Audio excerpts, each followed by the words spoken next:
Welcome, and thank you for coming. On behalf of the Political Science Department at the University of Chicago and the Global Voices Program of the International House here at the University of Chicago, I'm delighted to welcome home Professor Ira Katznelson. I say home because, as you know, Professor Katznelson began his formidable journey here at the University of Chicago in 1974 when we hired him away with tenure from Columbia University, and he began teaching in the Department of Political Science here at the University of Chicago. Now, Professor Katznelson would eventually become chair of our department in 1979 in what I learned last night was a mini putsch organized by none other than Nathan Tarkoff and other junior faculty members of the department. Yes, that's our beloved Professor Nathan Tarkoff with the Leon Trotsky poster in his office, who heads the Leo Strauss Center. The things you learn. Professor Katznelson would eventually leave us to become dean at the New School in New York, and then he returned to Columbia, where he is today the Ruggles Professor of Political Science and History. And he's also now heading the Social Science Research Council.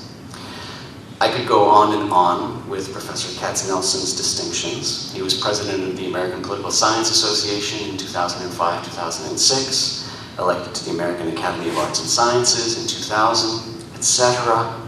But what matters more to us here at the University of Chicago is he has just written a remarkable book on the New Deal. And as we all know far too well, and painfully here at the University of Chicago, you're only as good as your last book. And this one is pretty amazing. And I hope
throughout the period, from 1920 to 1956, Professor White taught at the University of Chicago and also served as chair of the department. So the memorial lecture is intended to enrich our understanding of the field of public administration, and Professor Katznelson could not be a more suited recipient of the honor. I have to say that my colleagues Tiana Pichel, Professor Tiana Pichel, and Professor Michael Albertus, who served on the committee to select the Leonard D. White lecturer, it was pretty clear to us immediately that there was no one better suited to give this lecture. I've gone on too long, I apologize. We're here to hear you, Ira. I should say that at 4:30 today, if you want a continuation of the discussion, we're going to be conducting a workshop in Wiebold Hall 408 from 4:30 to 6. And we'll be kind of continuing the conversation and exploring how to think particularly about the state based on this book, and today after years of rethinking the state. So welcome, and thank you for agreeing to deliver the Leonard D. White Memorial Lecture at the University of Chicago.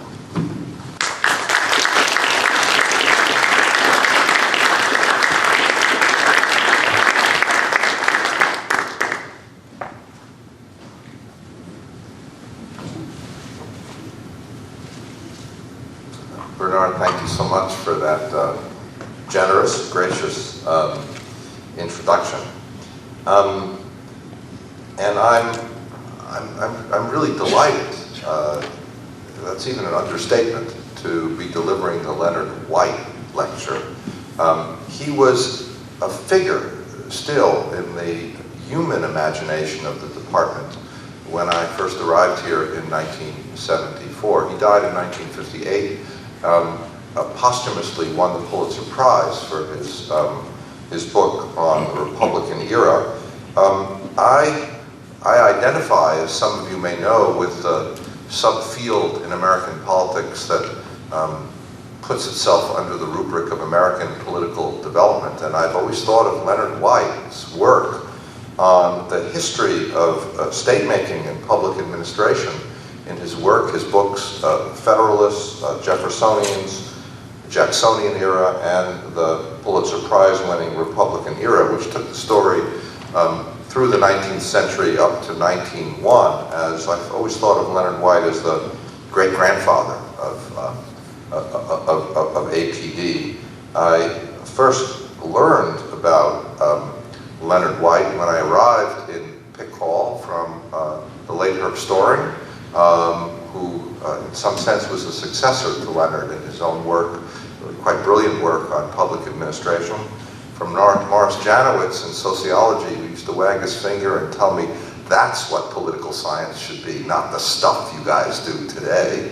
And from my dear, dear colleague, David Greenstone, who exemplified for me and for so many others not just the spirit of Leonard White, but the spirit of rich and deep inquiry into the American past in a sustained and analytical way. Finally, by way of introduction, I should say it's an honor and a privilege and a treat for me to be here physically at the corner of the Midway and Blackstone Avenue, because I lived at 5735 Blackstone, just down the street, and this truly is coming home in more than in one sense. Now, this talk, which is less a formal lecture than a series of ruminations and reflections, is an attempt on my part not to summarize the book in 45 minutes or to do the kind of public lecture that I've been doing since the publication of the book in many audiences, but rather to talk a bit more analytically about some of the foundations, the blueprints, the scaffolding that underpins and shape the construction of this book. Its assumptions, its analytical choices, some of its methods. And I'll divide my remarks essentially in three. I want to talk a bit about fear. It's in the title, Fear Itself, for obvious reasons given the history of Franklin Roosevelt's administration. Talk a bit about what might be called analytical history. And finally, even with some data, say some things about Congress and congressional studies. So let me begin, and I hope these slides are large enough, and I hope the lights don't disturb them. Let's begin with Poussin. It was these two paintings. Can you see them well enough? These two paintings hung side by side at a Metropolitan Museum exhibit in 2008 that motivated me in a kind of aha moment to tackle an aspect of New Deal historiography. I already was working on the New Deal, but an aspect of New Deal historiography that I had not quite considered as fully as I might have. If you read the great literature on the New Deal, Arthur Schlesinger's 3 canonical, beautifully written volumes, William Leuchtenberg's book on the New Deal, on and on, they typically take the following forms. There was fear in 1933, collapse of capitalism. By 1936, this is how Schlesinger ends his 3rd volume, gloom had lifted, hope had been restored, the American people now were back in normal times.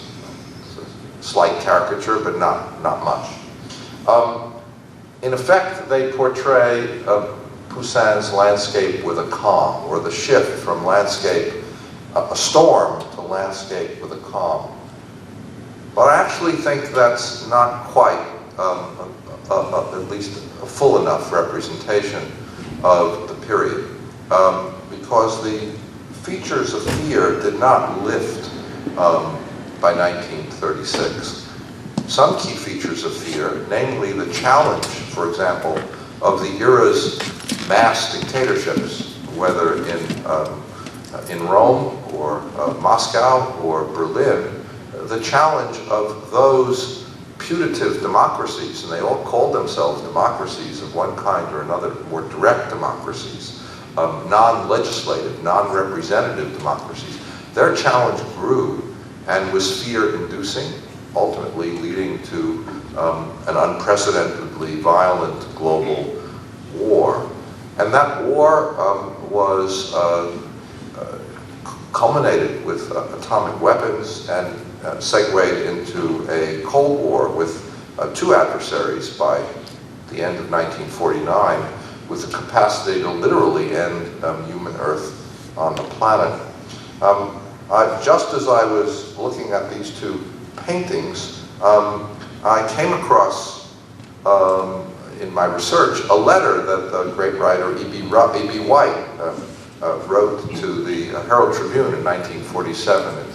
It stands alone at the very front of my book, where he wrote how I live in an age of fear, 1947, not 1933.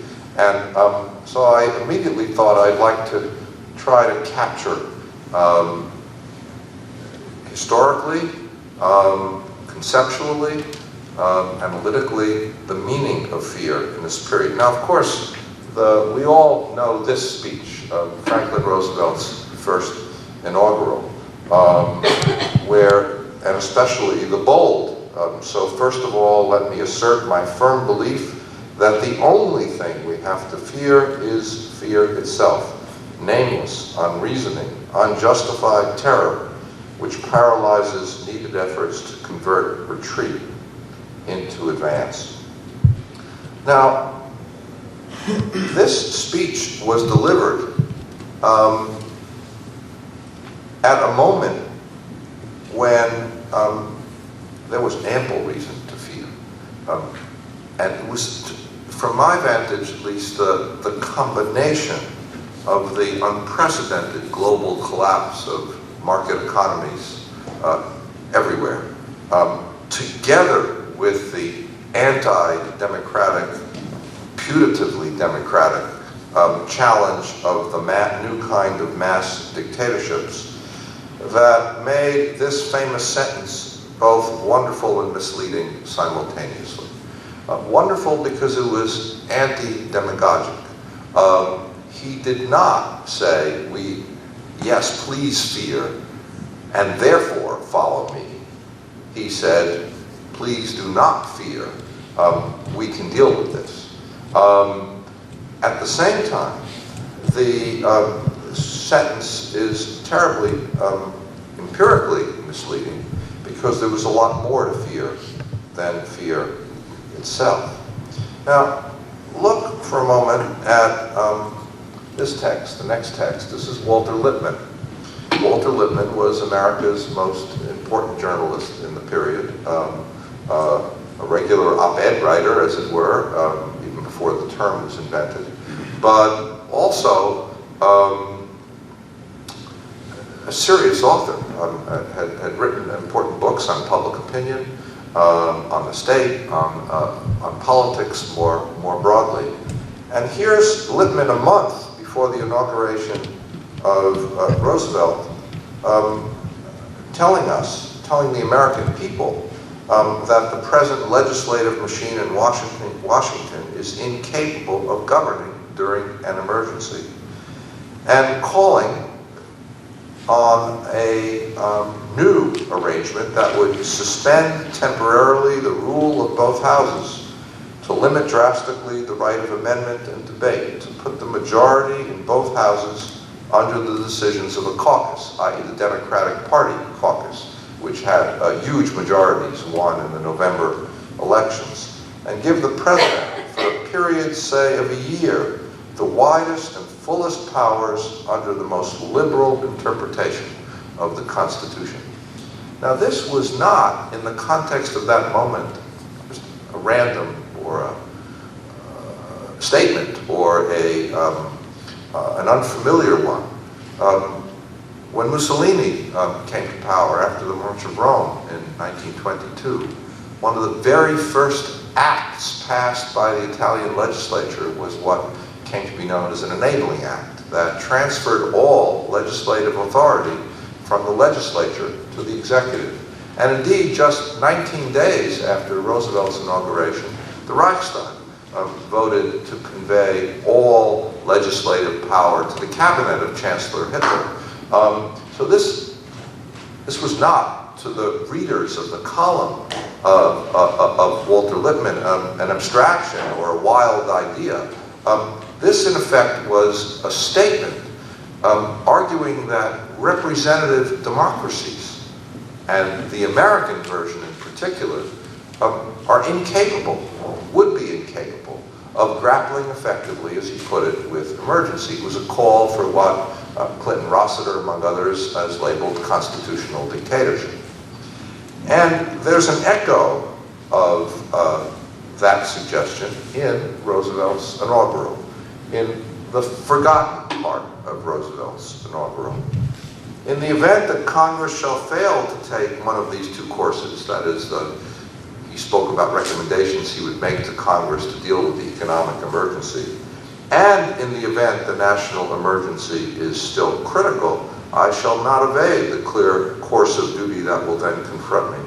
I shall ask the Congress for the one remaining instrument to meet the crisis, broad executive power to wage a war against the emergency as great as the power that would be given to me as if we were in fact invaded by a foreign foe.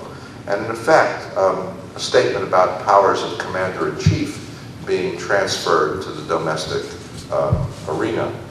And he ended, as you see, where the people of the United States have given me a mandate. They've asked for discipline and direction under leadership. They have made me the instrument of their wishes. In the spirit of that gift, I take it. Now that's pretty stunning language for a president of the United States in the inaugural. And if you watch the film of that address, you will see that the fear itself line, not an applause line. This line about potentially asking for and getting emergency powers, hats in the air, cheering, this was what moved that crowd.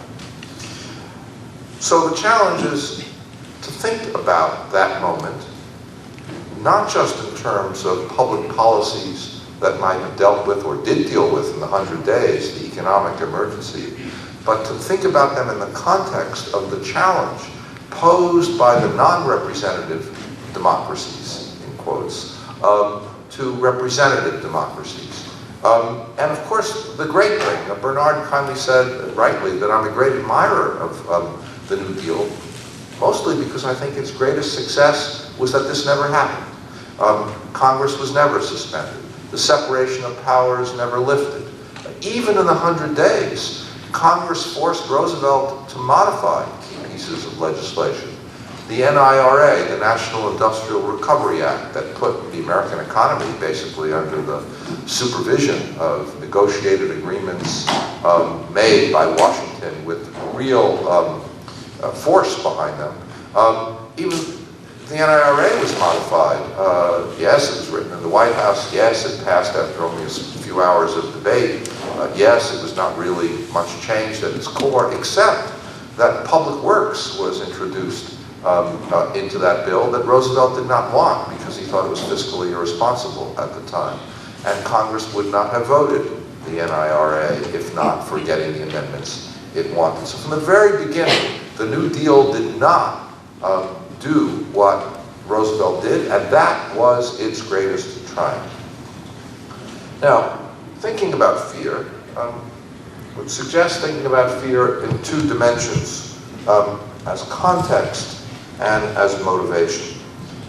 Frank Knight, the very considerable University of Chicago economist, wrote a book in 1921 on risk, and in which he, I think, brilliantly distinguished between situations of risk and situations of deep uncertainty that generate fear. We're all familiar with ordinary risk. We buy a home. Might go up in value, might not. We used to always think it did go up in value, but we marry. Half of all marriages today end not well. But when we take these chances, we take them having a pretty good sense of the parameters within which of the risks that we're taking. We think we can assess the probabilities. But there are circumstances, Knight pointed out, where we can't assess the probabilities, where the parameters themselves are unknown, where the status quo gets shattered, where the legitimacy and capacity of institutions to grapple with the circumstances that induce anxiety are insufficient, where there's a widened scope, therefore, of available models because the status quo has no particular power or legitimacy. And there's a need sometimes for speed in decision in such a context, and perhaps, as we've just seen in politics, for making constitutional exceptions and expedited decisions. But fear may also be thought of as a motivation for action, not just as a context. The relationship between anxiety and rationality is a subject I've tried to read quite a lot about in the psychological literature. And I'm no expert and I won't talk about that at any length here, but preferences may become more intense, or certain preferences under conditions of deep anxiety. The scope of available and conceivable models about which choice can be taken may widen under conditions of fear, and fear may produce circumstances in which alliances and coalitions form between what, at least metaphorically, might be called strange bedfellows. That is, alliances that could occur that would not occur under conditions that are not those of fear. I also, in the book, thought about fear somewhat differently, in a normative way. Here, think, for example, of the work of Judith Shklar, who famously wrote about liberalism of fear. And what she meant, again, taking something much more complex than I'm about to summarize in 30 seconds, what she meant was a liberalism not of the kind that sought to define or discern the truly good and just, but rather a political kind of intervention to protect decency in a world characterized by depredation. What liberalism requires is the possibility of making the evil of cruelty and fear the basic norm of its political practices, and to realize the conditions, necessary political conditions, for the exercise of personal freedom. And I wanted to, in this book, to think about the New Deal as a set of interventions that pursued what might be called the liberalism of fear. That is a period in the 1930s and 1940s where there was a quest through the liberal democratic political system not to create a utopian world or even a vastly better world, but to guard against remarkable layerings of indecency in the world and even at home. Now, so that's part one. Some very brief ruminations about fear. Second, analytical history. You get to look at another set of paintings. Ambroise Vollard was